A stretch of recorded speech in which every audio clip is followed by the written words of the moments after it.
ஆடு, மாடு, கோழி, தோட்டம், தொறோன்னு வச்சிருந்தீங்கன்னா, நீங்க தாங்க லட்சாதிபதி. 30 லட்சம் வரைக்கும் சம்பாதிக்கிறாங்க ஃபார்மர்ஸ் ஸ்வீடன்ல.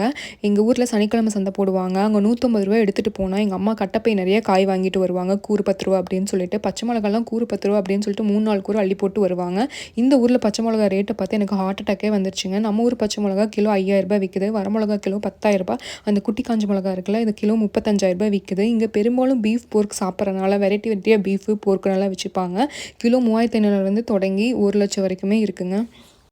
நம்ம ஊரில் இருந்த வரைக்கும் இது சாப்பிட மாட்டேன், அதை சாப்பிட மாட்டேன்னு சொல்லிட்டு இருந்தேன். ஆனால் ஸ்வீடன் வந்ததுக்கப்புறம் ஒரு கருவேப்பிலை கூட எடுத்து வைக்க மனசு வர மாட்டேங்குது. கருவேப்பிலை எடுத்து வச்சோம், ஐயோ கருவேப்பிலை 100 கிராம் ரூ. 450 ஆச்சே, நம்ம சாப்பிடணுமே அப்படின்னு சொல்லிட்டு நான் சாப்பிட்றேன். நம்ம ஊரில் இருந்த வரைக்கும் காய்கறியோட அருமை தெரில. ஆனால் இந்த மாதிரி ஒரு நாட்டுக்கு வந்தால் தான் நம்ம ஊர் எவ்வளோ பெஸ்ட்டாக இருக்குன்னு தெரியுது.